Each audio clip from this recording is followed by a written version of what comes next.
whatever, and so he could enforce it if they keep repeating it.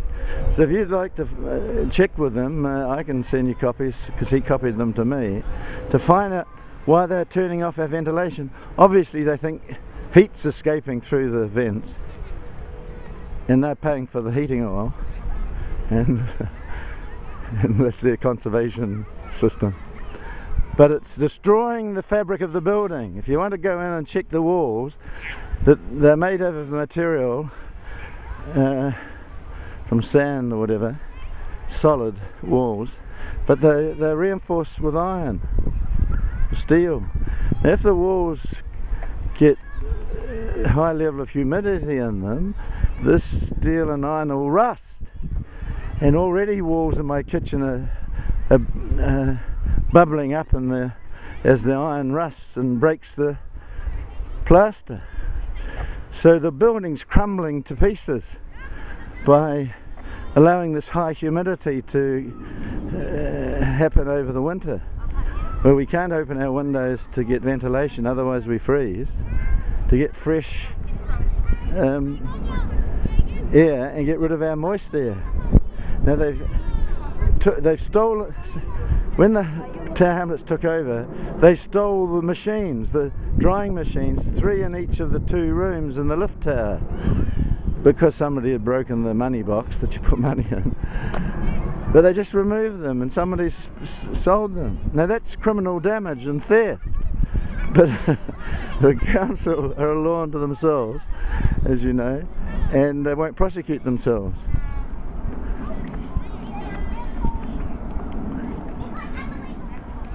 So drying our clothes in the winter on our heaters is even making it worse for the fabric of the building. So it's not going to last the next 40 years that its life is intended to.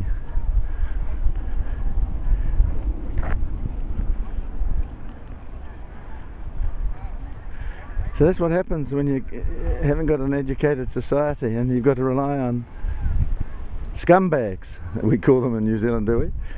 No, I think it's this country. They're called scumbags who don't care and remain ignorant and ruin it for the rest of us. So if you manage to stop the nutty old ladies who want to go back, want us all back on the land, they want to see men toiling in the land. They don't like us watching football and drinking beer. We've mechanised the land so we can all sit in our flats and watch football and drink beer. That was the whole idea of mechanisation. In factories, they don't like working in factories, chopping up the animals. So if you stop them, well done. So the peerless fences around the edges were put up by the caretaker, who's retired there now, because he didn't like kids playing on the grass.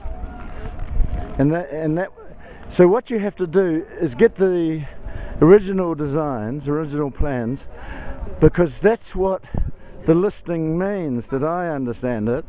And also, as a leaseholder, the landlord has to keep the building in the same repair it was in when we bought the lease, and or started renting it way back in the 80s, or even further. Some of them may have been.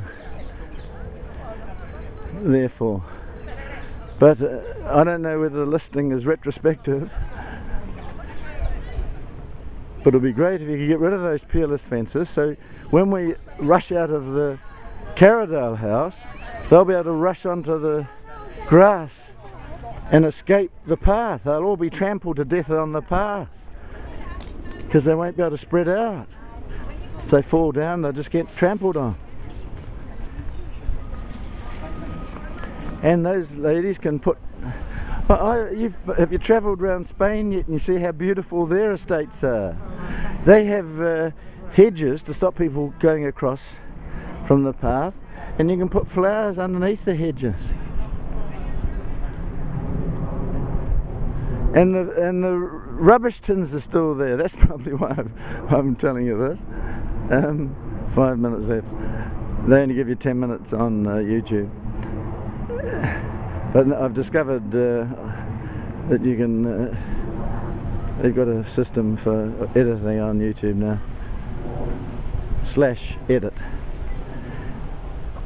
So the rubbish tins that they've got everywhere, these pink bins, huge bins, to put all our waste except food waste. So it's the wrong way round. We should have composting containers everywhere, where we take our food waste and turn it into humus again and put back on the land. And the ordinary rubbish then would be devoid of contamination, and you wouldn't have to have all these bins around collecting paper bags and plastic.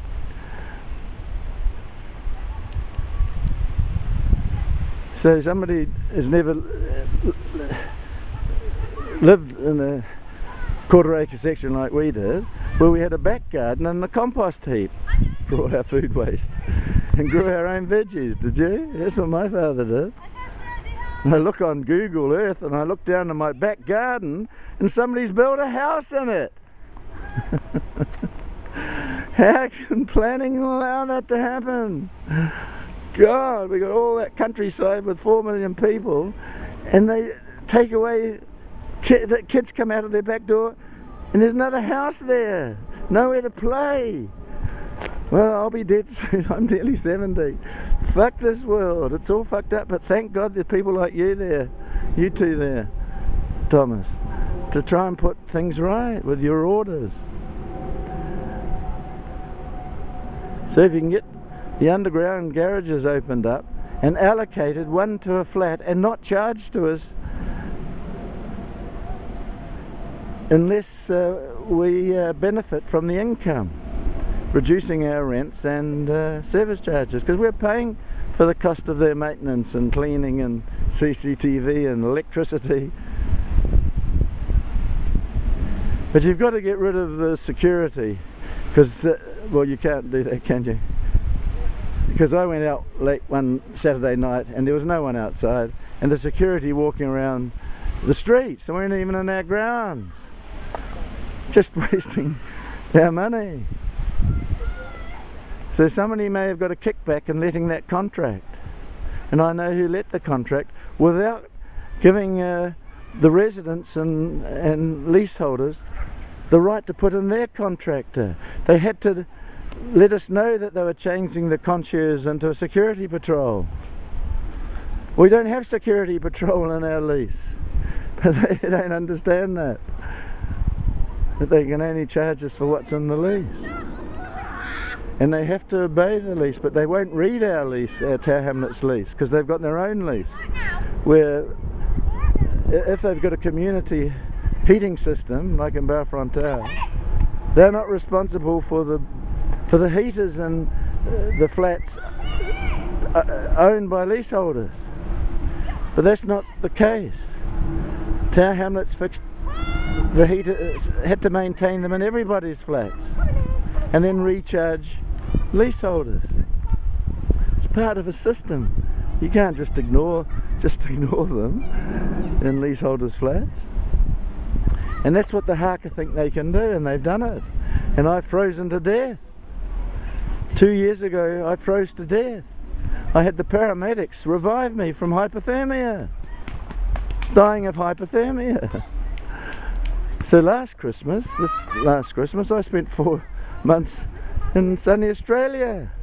Thank God it was the coldest winter on record. I would have frozen to death, even though I've got my own heaters. I've got the most modern heaters that give out radiant energy. They're panels you put on your walls with a heater embedded inside a sheet of